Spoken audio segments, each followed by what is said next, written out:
At 05:25 hours local time, a Ukrainian sea drone slammed into the starboard side of a Russian warship guarding the mouth of the Kerch Strait, and 700 pounds of explosive detonated against the hull. A fireball climbed more than 120 feet into the night sky, throwing burning steel across the water and lighting up the entire strait. That single vessel had crossed more than 250 miles of open sea to reach this exact point, past the most heavily defended coastline of the entire war, and it had not come alone.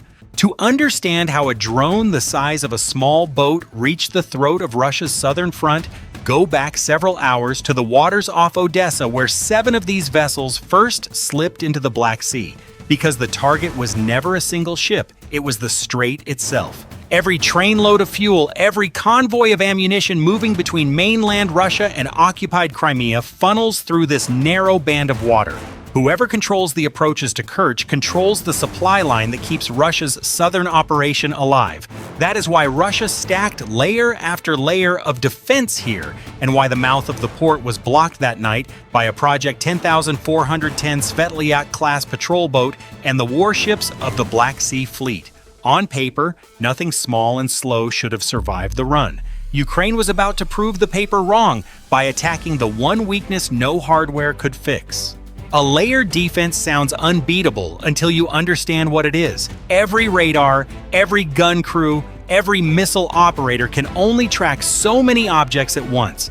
Give a single guard 1 pair of eyes and 15 threats at the same moment, and he is no longer defending anything. He is choosing which one to watch while the others slip past. Ukraine built its entire plan around that truth. Of the 7 MAGURA V5 vessels that left Odessa, 3 were never meant to reach Kerch at all. Their explosive compartments had been stripped out and rebuilt into something else, a secret the Russians would not discover until it was far too late. The remaining 4 carried the real payload. The Russians believed anything floating on the Black Sea could be seen and stopped. What they never considered was that Ukraine wanted them to see certain targets and to fire everything they had at them. But first, the formation had to survive a threat that came before any Russian gun. It came from Ukraine's own shoreline. The first threat came from a Ukrainian machine gunner standing 700 feet down the coast, and it nearly ended the mission in the first 60 seconds. As the formation accelerated away from the final checkpoint, a thermal signature bloomed across his night sight, low, fast, skimming the surface exactly the way a Russian attack boat would if it were trying to slip in against the coast. His barrel swung toward the water. In a bunker near Odessa, the operator saw it happen and did the only thing that could save the vessel. They cut the throttle.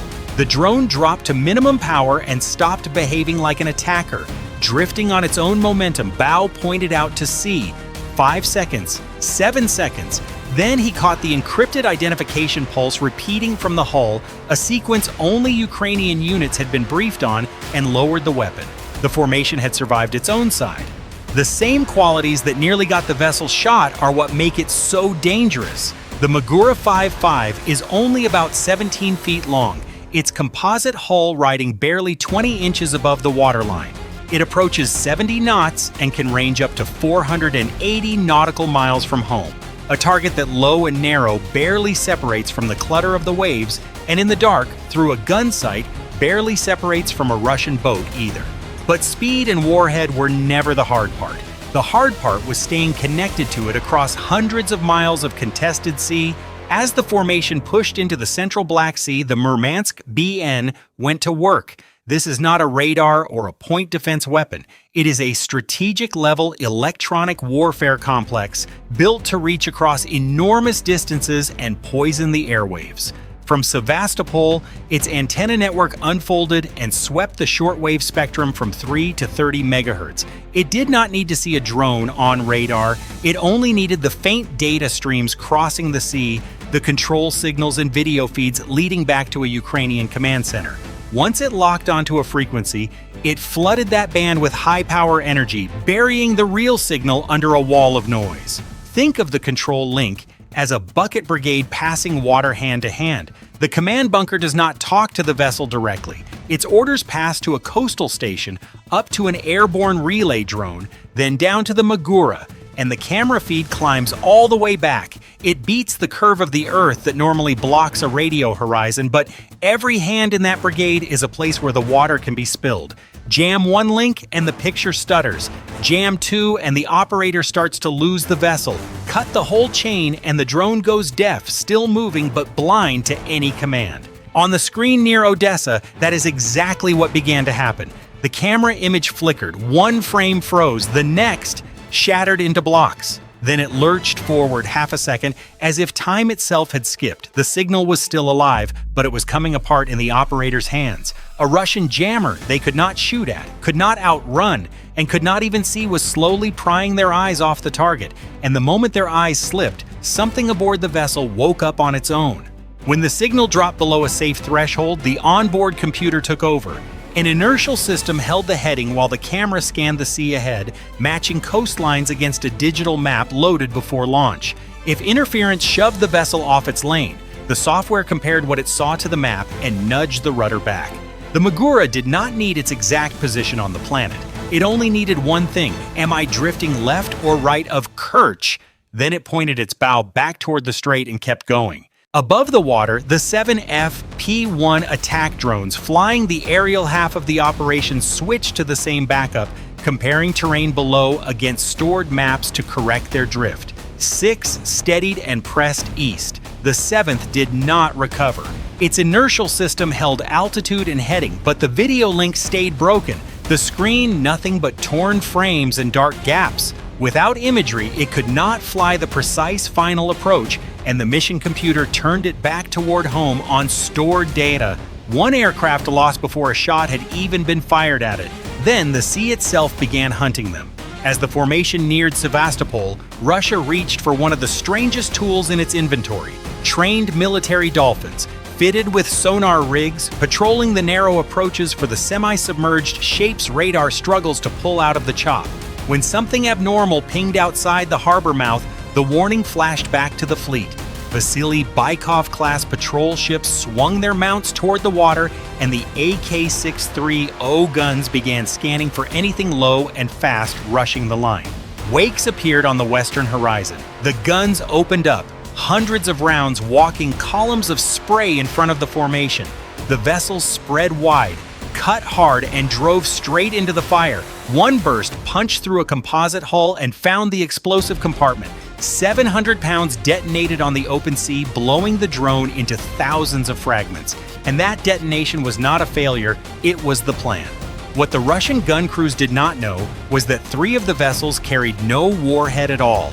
Their payload bays had been rebuilt into launch platforms. The instant the group hit the right stretch of water, the hull covers snapped open and 12 first-person view drones shot into the air, 4 from each vessel, a whole new swarm rising above the waves. These drones carried transmitters and electronic warfare payloads tuned to amplify their own signatures, screaming across every Russian sensor as if they were the leading edge of a far larger assault. The picture at Sevastopol dissolved into chaos. 3 Maguras still accelerating toward the fleet. 12 drones splitting in every direction, jinking up and down, forcing every defensive system to divide its attention across a sudden crowd of targets. The machine guns fired first, then the AK-63Os, 6 spinning barrels throwing a wall of rounds across the sky and sea. In a short, furious span, all 3 Maguras and all 12 drones were shredded. Not one broke through. They were never supposed to. The Russians had just spent their fury destroying exactly the targets Ukraine wanted them to. And while every gun and radar at Sevastopol pointed at that engagement, 4 other MAGURA V5s, the ones that mattered, had already peeled away, using the gunfire and smoke as a curtain to slip toward the Kerch Strait.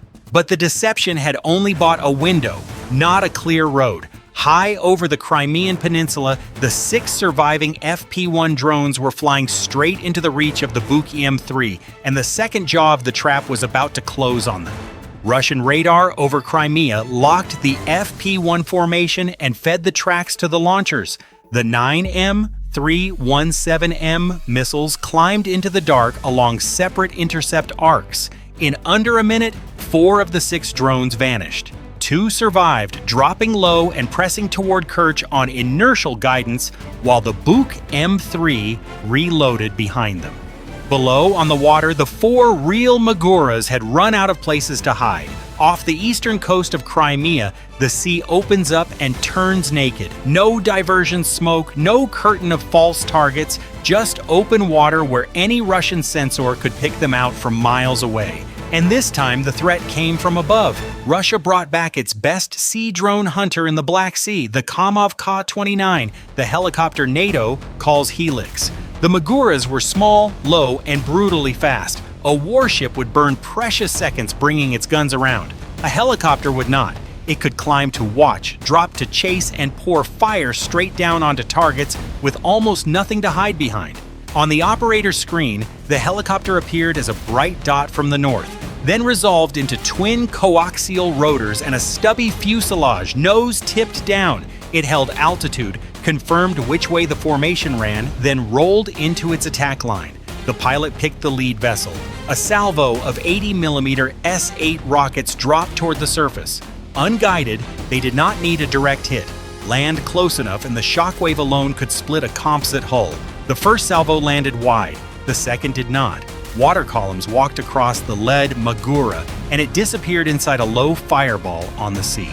3 left. They split hard, but the Helix stayed glued to them, and as the range closed, the pilot switched weapons. The 4-barrel GSG 7.62mm gun opened up at 6,000 rounds a minute, laying a net of fire that forced the vessels to swerve just to stay alive. Then the 30mm 2A42 cannon joined in, and that was more than composite could take. The second Magura broke right half a second too late. A burst walked into the hull and the whole vessel came apart in a spreading patch of flame. 2 down. But the chase was draining the Helix as fast as it was draining the formation. The rocket pods were nearly empty. The cannon had burned through most of its ready rounds. With nothing left to finish the job, the pilot pulled the nose up, broke off the pursuit, and turned back to reload. That was the exact moment Ukraine had been waiting for. The 2 surviving Maguras slammed their throttles forward, bows pitching low, and ran flat out for the strait. And as they did, the air axis arrived. The 2 FP-1 drones that had lived through the Buk-M3 dropped altitude and came at Kerch from 2 different bearings, tightening a noose that now closed from the sky and the sea at once. 1 layer of defense remained. At both Crimean bridgeheads, Russia had mounted Pantsir-S1 systems on steel towers more than 100 feet above the water, radar reaching across the whole approach corridor. 4 contacts lit up almost together. 2 FP-1s descending from opposite directions. 2 Maguras passed 40 knots straight for the gap. The radar snapped over, but the targets were already too close for missiles. The commander called guns. The twin 30mm 2A38M cannons dropped toward the sea and built a wall of fire. 5,000 rounds a minute across the lane the vessels had to cross. The Maguras split and weaved, but every time they cut back onto the attack line, the Pantsir laid another curtain ahead of them. The formation was being pinned in place. If the guns kept firing, the vessels would be held outside the strait until reinforcements arrived. Someone had to open the door. The FP-1 on the left lifted its nose, locked onto the Pantsir tower, and dove at nearly 200 feet per second. Russian radar caught the turn, and the cannons ripped their fire off the sea and threw it upward, but the drone was already through. It punched into the top of the tower and detonated across the radar and gun mount. The Pantsir went silent. The corridor was open. Directly in front of the port, the last layer still stood. The Svetlyak-class patrol boat blocking the entrance. 3 contacts burned on its screen, 1 FP-1 in the air, and 2 Maguras closing from opposite bearings. The captain threw every close-range weapon into action. The 6-barrel AK-630 swung onto the Magura to the left. The 14.5mm machine gun raked the other, tearing composite off its bow. The left vessel jinked past the first burst, but the second found the center of the hull, and 700 pounds detonated. A fireball rose more than 100 feet, throwing a shockwave into the side of the patrol boat. 1 Magura left, and now the FP-1 began its dive. A sailor shouldered an Igla missile, others emptied rifles into the shape falling out of the dark, but at nearly 200 feet per second, the crew no longer had the time to lock it or throw up enough fire. The drone slipped through the last burst. The surviving Magura had already slid outside the AK-63 Ooshu's arc and was driving straight for the starboard side. 7 seconds, that was all the distance left. The Magura slammed into the hull at the waterline and roughly 700 pounds detonated, ripping open the starboard side and forcing the vessel into a heavy list as the sea poured in. A heartbeat later, the FP-1 punched through the deck above the ammunition. Fire reached the ready-use rounds. The secondary explosion tore up through the deck plates, a column of flame carrying red-hot steel and burning ammunition boxes with it. The AK-63O blew apart. Thick smoke swallowed the bridge. In seconds, the last warship guarding the mouth of Kerch had become a burning hulk in the water. Militarily, Ukraine had gutted a patrol vessel and forced the entire Black Sea Fleet screen at Kerch to spend its missiles, its guns, and a helicopter's full combat load on decoys. But the ship was never the point. The point was the proof.